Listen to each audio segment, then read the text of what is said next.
TV Tuesdays. My name is France Morissette from BeyondThePeel.net. Thanks for joining me. Today we're doing a really fun little condiment that a lot of us have in our fridges, and you may not be aware that it contains aspartame.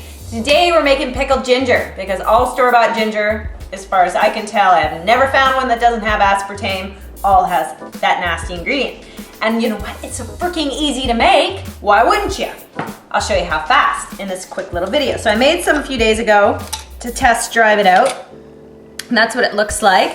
Best part is, if you want it to be pink like the store-bought stuff, all you have to do is add a little beet juice. And friends and family won't even know you made it yourself. That's how awesome it is. So here I've got a big chunk of ginger. I want a nice big piece. It makes it easier to peel. I'm just gonna get the skin off that.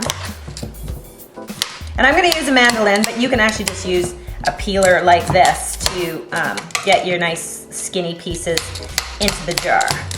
So there, I've peeled it. It looks fantastic. Now you could continue, if you don't own a mandolin, you could just do this to get nice skinny pieces. Okay, that's one way. Or you can use mandolin, which is what I like to use.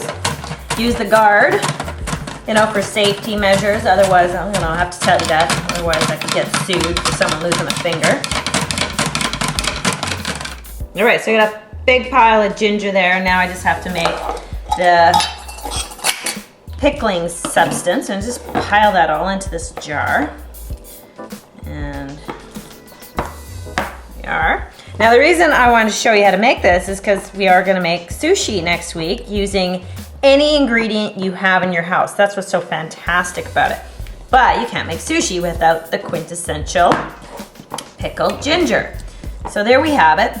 Nice Pickle type jar. And then I'm using rice vinegar, and I'm filling it up to 1/4 cup.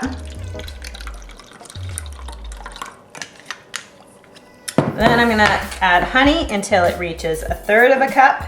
It works out to, you know, maybe a tablespoon worth, let's say. You can make it as sweet as you want. You can add more than that, but I find that this is kind of like a good amount. Some recipes find that it's half-half. It's half vinegar, half sweetener. I find that that's plenty. I mean, honey is sweeter than sugar, so that might be why, but this is kind of a nice amount.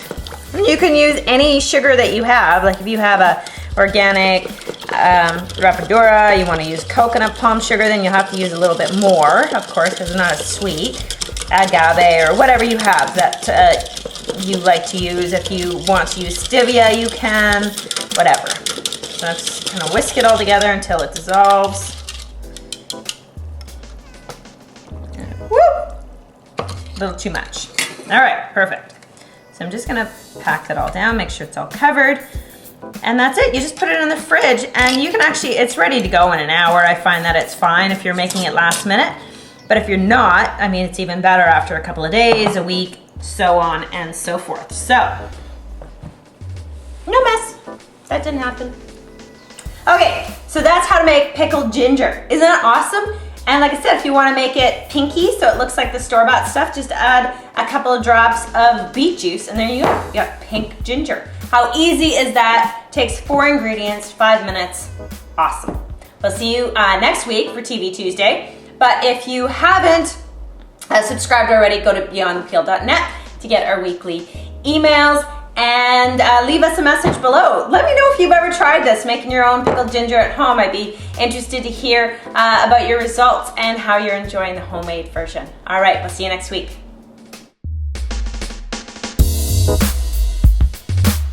Do a little dance, sing a little song.